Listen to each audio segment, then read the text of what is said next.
Hi hello welcome to 24/7 news TV. నేను మీ Paritala Murthy. Bigg Boss Telugu season 8 special analysis. నామినేషన్స్లో చెత్త పోసినట్లుగానే నిజంగానే చెత్త పాయింట్స్ అయితే ఉన్నాయి. కొంతమంది ఆటలో ఉన్నారు, కొంతమంది ఏదో గేమ్లో వేటలో ఉన్నాం అనుకుంటున్నారు, మరి కొంతమంది ఆ గలాటగా ఉన్నారు. సో అయితే ఇప్పుడు మనం ఫటాఫట్ కొన్ని పాయింట్స్ అయితే చూసేద్దాం. ఈ వీడియో కొంచెం లెంతీగా ఉంటుంది, అయినా కూడా చూడండి ప్లీజ్. లాస్ట్లో చాలా వ్యాలిడ్ పాయింట్స్ చెప్పా. ఇక నెంబర్ 1 పాయింట్ చూసినట్లయితే సీత నామినేషన్ చూద్దాం. యష్మిన్ నామినేట్ చేసింది, పర్ఫెక్ట్ పాయింటే చెప్పింది. అక్కడ డిఫెన్స్ చేసుకుంది, కానీ పెద్దగా ఉపయోగం అనేది లేదు యష్మిది. అలాగే పృథ్వీది కూడా కరెక్ట్గానే అనిపించింది, కానీ గేమ్ ఆడేటప్పుడు కాదు, మధ్య మధ్యలో కూడా మాటలు వదిలేస్తున్నావు, అగ్రెషన్ చూపిస్తున్నావు అంటూ సీత ఆ అటాక్ మోడ్లో చెప్పింది. అది తీసుకోలేకపోయాడు పృథ్వీ. దీనికి మళ్ళీ పృథ్వీ నామినేట్ చేసేటప్పుడు కౌంటర్ అటాక్ అనేది వేసాడు. అసలు పృథ్వీకి కొన్ని పాయింట్స్ నిజంగా అర్థం కావట్లేదా, తెలుగు రావట్లేదా అనేది ఇక్కడ మెయిన్ పాయింట్. ఎందుకంటే తెలుగు వచ్చని చెప్తున్నాడు, కానీ అర్థమవుతుంది, సూపర్గా అర్థమవుతుంది అంటున్నాడు. కానీ మళ్ళీ అదే ప్రశ్న వేస్తే మళ్ళీ మొదటికి వచ్చి సేమ్ ఆన్సర్ అనేది చెప్తా ఉంటాడు. అంటే ప్రశ్న ఏది వేసినా కూడా ఆన్సర్ అనేది ఆయన ఫ్రేమ్ చేసుకున్నది చెప్తూ ఉంటాడు. అంటే ఆ ప్రశ్నే అర్థం కాదు ఒక్కొక్కసారి. సో కొద్దిగా ఆలోచించాల్సిందే. ఇలాగుంటే కొంచెం బిగ్ బాస్ సీజన్స్లో ముందుకెళ్ళడం అనేది కష్టం. పైగా ఎలిమినేషన్ అనేది జరగబోతుంది. 3వ వారం డబుల్ ఎలిమినేషన్ ఉంటే ఇద్దరు లేచిపోతారు. ఇక నెంబర్ 2 పాయింట్, విష్ణుప్రియ ప్రేరణ నామినేషన్ చేసింది. అలాగే సంచాలక్గా నువ్వు పెయిన్ అనేది ఏదైతే తనకి జరిగిందో దాని గురించి మొత్తుకుంది అక్కడ, ఏది విష్ణుప్రియ. కానీ ప్రేరణ ఇక్కడ కొంచెం ఆన్సర్ బ్యాలెన్సింగ్గానే ఇచ్చిందని నేను అనుకుంటున్నాను. ఎందుకంటే నేను నిన్ను ఎలిమినేట్ చేయకపోవడం వల్ల నీకు ఫేవరే జరిగింది కదా. అక్కడ నువ్వు పడ్డావు, అబ్బాయి నేను టచ్ చేయలేదు అనుకుందాం, పుష్ చేసాడు అనుకుందాం, వాట్ ఎవర్ ఇట్ మేబీ, నీకు ఫేవరే జరిగింది కదా, దానివల్ల నువ్వు ఆడావు కదా, నీకేం ప్రాబ్లం అయిందని అడిగింది. అయితే బెనిఫిట్ ఆఫ్ డౌట్ ఇచ్చానని కూడా చెప్పింది. నిజానికి సంచాలక్గా ఓవరాల్గా చూస్తే ప్రేరణ ఫెయిల్ అయింది, అందులో డౌట్ లేదు. నెక్స్ట్ విష్ణుప్రియ యష్మిన్ నామినేట్ చేసింది. పాయింట్ కరెక్ట్గా చెప్పడంలో కొంచెం ఫెయిల్ అయిందా అనేది అనిపించింది. దీనికి యష్మి డిఫెన్స్ కొంచెం బాగానే అనిపించింది నాకైతే. ఇద్దరికి కూడా బుద్ధి లేని నామినేషన్సే, అందులో డౌట్ లేవు. కానీ నెక్స్ట్ ప్రేరణని చేసింది, అది కూడా విష్ణుప్రియది చెప్పుకోదగ్గ పాయింట్ లాగా నాకు అనిపించలేదు. నెక్స్ట్ మణికంఠ యష్మి ఇద్దరి మధ్యలో జరిగిన దాంట్లో యష్మి కొంచెం మూర్ఖంగా వాదించిందా అని అయితే అనిపిస్తుంది. ఎందుకంటే అక్కడ చాలా క్లియర్గా మణి ఒక 3 పాయింట్స్లో లాజికల్గా లాక్ చేశాడు. దీంతో ముఖం మాడిపోయేలాగా పెట్టుకుని వెళ్ళి మరి అక్కడ నువ్వు కూడా వస్తావుగా నామినేషన్లో, నేను కూడా చూసుకుంటా అంద యష్మి. యష్మికి బాగా కాలింది, మండింది. బయాస్డ్గా ఉన్నావు, మైక్రో మేనేజ్మెంట్, ఎవరైనా ఏదైనా మాట్లాడుతుంటే వాళ్ళు మాట్లాడిన ఇంటరప్షన్ చేసేస్తావు అని 3 చోట్ల లాక్ చేశాడు మణి. దీంతో యష్మి బాగా ట్రిగ్గర్ అయిపోయింది. నెక్స్ట్ ఇదే ఊపులో మణి పృథ్వీ గురించి కూడా చెప్పాడు. నీకు ఆవేశం బాగా వస్తుంది, ఆ క్షణిక ఆవేశం వల్ల ఏం చేస్తున్నావో తెలియట్లేదు, వెళ్ళి ప్రేరణ కాళ్ళు పట్టుకున్నావు, గబుక్కుని లాగావు, కొద్దిగుంటే వెనకబడిపోయి తల పగిలిపోయేది అనే రేంజ్లో చెప్పాడు అనమాట. అలాగే కాదు, ఆటలో కూడా అవుట్ అయిపోయి వెళ్ళిపోయిన తర్వాత వచ్చి మరి ఓవర్ యాక్షన్గా అరుస్తున్నావో దాన్ని అగ్రెషన్ అంటారంటే అది నాకు క్వాలిటీ అబ్బా, అగ్రెషన్ అనేది నాకు క్వాలిటీ, నేను గేమ్లో అలాగే ఆడుతా అంటున్నాడు. గేమ్ అయిపోయాక ఆడేవు పోయి అన్నా కూడా అర్థం కావట్లా. అది తను చాలా గ్రేట్గా ఫీల్ అవుతున్నాడు ఇక్కడ పృథ్వీ. నెంబర్ 3 పాయింట్ చెప్తా. ప్రేరణ అది చాలా పిచ్చి నామినేషన్ లాగా నాకు అనిపించింది.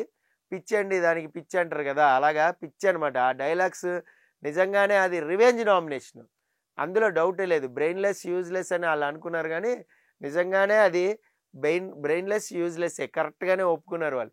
గుడ్ల కోసం గుడ్డిగా పోటీ ఏంటప్పుడు నాకు అర్థం కాలేదు అసలు. 5 గుడ్లు ఉన్నాయంట, 2 గుడ్లు విష్ణుప్రియ తినేసింది, 3 గుడ్లు మిగతా 10 మందికి నేను ఎలా పెట్టాలి అని. అలాగే ఒక ఎమోషనల్ కర్రీ విషయం కూడా వచ్చింది. నాకు లేకుండా నేను దాచుకున్న దాంట్లో నువ్వు బాధపడతావని నీకు కర్రీ ఇచ్చా అని ఇలాగా చాలా ప్రేరణ కొద్దిగా ఆవేశంగా మాట్లాడింది. కాస్త ఇద్దరు కూడా బ్రెయిన్లెస్ యూజ్లెస్. గేమ్లో పాయింట్లు చెప్పరా అంటే ఫుడ్లో పాయింట్స్ చెప్పారు. సో అంటే వాళ్ళు గేమ్లో ఎంత సీరియస్గా ఉన్నారో మీరే ఆలోచించుకోండి. ఇక నెంబర్ 4 పాయింట్, ఆదిత్య ఓంకి మణికంఠ కళ్ళు తెరిపించాడబ్బా. ఫస్ట్ వీక్ నుంచి నేను నీకు సపోర్ట్గా ఉన్నా అని గుర్తు చేస్తే, నేను అడిగానా నన్ను సపోర్ట్గా ఉండమని అంటే రెచ్చిపోయాడు అక్కడ మణికంఠ. మీ కన్సోల్ కానీ మీ ఇది కానీ నేను కోరుకున్నానా, నేను అడగలేదు కదా, నేను ఏడుస్తుంటే నా దగ్గరికి వచ్చి ఓదార్చండి అని నేను చెప్పానా అంట. ఆహా ఎంత ఎదిగిపోయావయ్యా అనే పాట ఉంటుంది కదా, అది గుర్తొచ్చింది. ఇదైతే నాకు కొంచెం నచ్చలేదు. గేమర్ అయి ఉండొచ్చు మేబీ మణికంఠ, కానీ మరీ అంత సెల్ఫిష్ ఉండక్కర్లేదు ఆ ఎమోషన్తో అనేది. ఇక్కడ నువ్వు చాలా డేంజరస్ అని యష్మి ఏదైతే చెప్పిందో అది కరెక్ట్ అనమాట మనకి. ఇక్కడే ఆదిత్య ఓం కాబట్టి తట్టుకున్నాడు. సో వేరే వాళ్ళైతే కొంచెం ఎమోషనల్ అయిపోయారు. ఇక అలాగే ఆదిత్య ఓంకి సలహా ఇచ్చాడంట గార్డెన్ ఏరియాలో. ఏది, నన్ను ఎమోషనల్గా వీక్ అన్నావని అక్కడ ఆదిత్య ఓం కొంచెం బాధపడ్డాడు.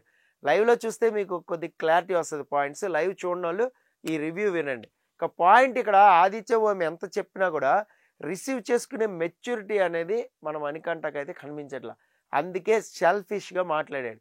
అలాగే విష్ణుప్రియని కూడా ఇదే చెప్పాడు ఆదిత్య ఓం నామినేట్ చేస్తే. ఏంటంటే లీడర్షిప్ క్వాలిటీస్ లేవని నువ్వు నన్ను బ్లాక్ది పోసావు కదా, సో అదేంటి ఎక్స్ప్లెయిన్ చేయి, ఏ విషయంలో లేదని అక్కడ లాక్ చేశాడు. కానీ విష్ణుప్రియ అవునండి, మీరు ఫ్రెండ్స్ అనుకున్న వాళ్ళనే నామినేట్ చేస్తున్నారు, మీరు ఫ్రెండ్స్ అనుకున్న వాళ్ళకే వెన్నుపోట్ల గుర్చుతున్నారు, ఇంకా మీలో స్పోర్టివ్నెస్ ఎక్కడుంది, నేను ఇచ్చానే అనుకోండి స్పోర్టివ్గా తీసుకోవాలి కదా అంటూ వాదించింది.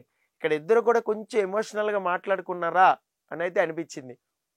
అందుకే విష్ణుప్రియ మీ ఓన్ ఫ్రెండ్కే మీరు నామినేట్ చేశారు గుర్తులేదా అని కౌంటర్ అటాక్ చేసింది. ఆదిత్య కొద్దిగా అది సాలిడ్గా తగిలింది. ఇక నుంచి అయినా ఆయన కళ్ళు తెరుచుకుని గేమ్లోకి వస్తాడేమో ఆశిస్తున్నాయి. ఎందుకంటే ఈ ఎమోషనల్గా వెళ్ళాడు. సో వాళ్ళు మాత్రం మేము గేమర్స్ అని గుర్తు చేశారు. ఇక నెంబర్ 5 పాయింట్ ఏంటంటే నైనిక సోనియాని స్ట్రెంగ్త్ లేదు, నువ్వు వ్యర్థం అని చెప్పింది. సో నిజానికి ఇద్దరిని కంపేర్ చేస్తే నైనిక సోనియా పక్కన పెట్టామనుకోండి, నైనిక మంచి గేమర్, అందులో డౌట్ లేదు. మేబీ లాంగ్వేజ్ ప్రాబ్లం తనకు ఉంది అని మనం అనుకుంటే దానివల్ల మేబీ ఏదైనా ఎక్స్ప్లెనేషన్ చెప్పలేకపోతుంది. కానీ టాస్క్లు మాత్రం వస్తే కుమ్మేస్తుంది, ఎవరు ఏంటి అనేది తెలిసిపోద్ది అప్పుడు. ఈ కంపారిజన్లో సోనియా అండ్ నైనిక వీళ్ళిద్దరినే చెప్తున్నా. నెక్స్ట్ ప్రేరణకి గడ్డి పెట్టింది. సంచాలకుగా నువ్వు ఫెయిల్ అయ్యావమ్మా తల్లి, ముందే నువ్వు టాస్క్ని అర్థం చేసుకుని ముందే రూల్స్ని ఫ్రేమ్ చేసుకుని పెట్టుంటే అసలు ఇబ్బందే వచ్చేది కాదు, ఫైనల్గా అసలు ఇద్దరు మిగిలేవాళ్ళు కాదు, డ్రా అయ్యేది కాదు అది అని చాలా క్లియర్గా చెప్పింది. అయినా కూడా ప్రేరణ బుర్రకి ఎక్కుతుందా అనేది ఇక్కడ పెద్ద క్వశ్చన్ మార్క్. ఎందుకంటే మనం శంఖంలో పోస్తేనే తీర్థం అంటాం కదా, అలాగే నాగార్జున చెప్తేనే వింటారేమో మేబీ. ఇక నెంబర్ 6 పాయింట్ చెప్తా. యష్మి నామినేషన్స్ ఇది అన్నిటికంటే హైలైట్ అబ్బా, బ్రహ్మాండం అనిపించింది. మణికంఠని మోసం చేసావంది. ఫ్రెండ్ అని నా దగ్గరకు వచ్చావు, ఫ్రెండ్గా నువ్వు ఇన్ని పెట్టుకున్నావా మనసులో, ఇంత మోసం చేసావా అంది.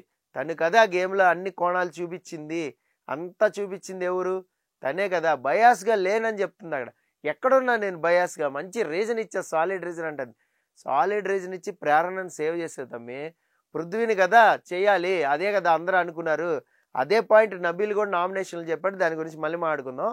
అది మణికంఠని మాత్రం ఎదిరించలేక యష్మి కొంచెం తింగర సమాధానాలు చెప్పేసింది అక్కడ. ఇక్కడ యష్మి ఎలా చీఫ్గా నడుచుకుందో అందరికీ తెలుసు, అందరూ చూసారు game.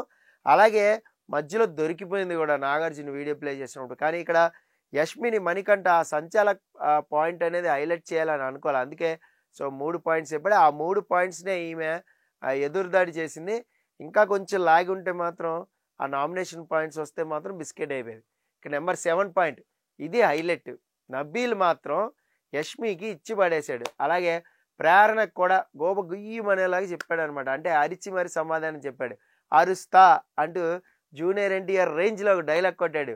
I can make more noise అని, మీరు అరిస్తే రైట్ అయిపోతారంటే నేను కూడా అరుస్తా అని. ఈ డైలాగ్ బాగా ప్రిపేర్ అయినట్టున్నాడు. మేబీ నామినేషన్స్లో వదిలేద్దాం, ఇదేదో భలేగా ఉందే అని చెప్పి. సో ఇక నెక్స్ట్ చెప్పిన పాయింట్స్ కూడా బాగానే ఉన్నాయి.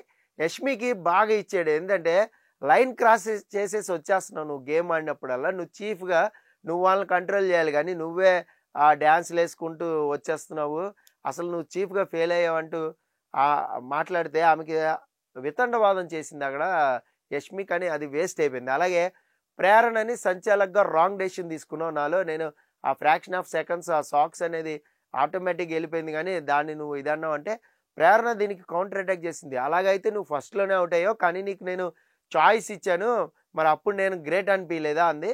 ఈ పాయింట్స్ అయితే నబీల్ కొంచెం హైలైట్గా చెప్పాడు అనిపించింది. నెంబర్ 8 పాయింట్ చూద్దాం. పృథ్వీ చాలా సేఫ్గా అయితే గేమ్ ఆడాడు.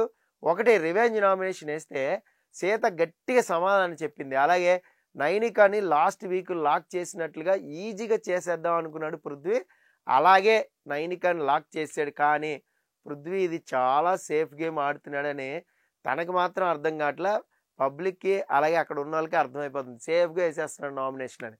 నెంబర్ 9 పాయింట్ చెప్తే చూడండి. సోనియాది కూడా ఆల్మోస్ట్ రివెంజ్ నామినేషనే. నైనికాని నామినేట్ చేసింది, నిజానికి యాక్చువల్గా విష్ణుప్రియని నామినేట్ చేయాల్సింది, కానీ లాస్ట్ వీక్ వీడియో దెబ్బ బాగా కొట్టింది తనకి. సో నైనికాని అయితే ఈజీగా చేసుకోవచ్చు, చీఫ్గా ఫెయిల్ అయిందని చెప్పి అక్కడికి వెళ్ళింది. అలాగే యష్మిని నిలదీసింది. ఇక్కడే యష్మికి సోనియాకి చాలా గట్టిగా పడింది అనమాట. సో వీళ్ళిద్దరి పైన ఇంకొక వీడియో కూడా ఉంటుంది, అది కూడా చూడండి. యష్మి అయితే నువ్వు పృథ్వీ, అభయ్, నిఖిల్తో ఉండడమే సరిపోతోంది, అసలు క్లాన్లోకి ఎక్కడొచ్చావు అనే ఒక్క పాయింట్ అడిగింది యష్మి. ఈ పాయింట్లు మాత్రం సూపర్ అనిపించింది. ఇది ఒక్కటి మాత్రం మినహాయిస్తే మిగతాదంతా యష్మిది కొంచెం డ్రామాగానే నడుస్తుంది. ఆఫ్టర్ ఎలిమినేషన్ కూడా లైవ్లో ఇంకా నడుస్తుంది. ఏంటంటే బాగా తెల్లారిపోయినా కూడా సాంగ్ వచ్చింది, డ్యాన్స్ చేశారు, అంతా అయినా కూడా ఎమోషనల్ అయిపోతా ఉంది యష్మి. ఆ నామినేషన్ తీసుకోలేకపోతుంది. పడిని 4 ఓట్లే, 7-8 పడినోళ్ళు కూడా ఉన్నారు సీజన్స్లో. ఇక నెంబర్ 10 అభయ్ నవీన్ చాలా స్మార్ట్ అబ్బా, డౌట్ లేదు. నిఖిల్ని సేవ్ చేసి తను నామినేషన్లోకి వస్తే నిఖిల్ ఫ్యాన్స్ ఖచ్చితంగా కాపాడేస్తారు అనుకుంటున్నాడు. మరి ఏం జరుగుతుంది అనేది మనం చూద్దాం. నిజానికి మంచి క్యాల్కులేషనే, కానీ ఇప్పుడు ఫ్యాన్ బేస్డ్ మీద ఆధారపడి అయితే ఓటింగ్ జరగట్లా.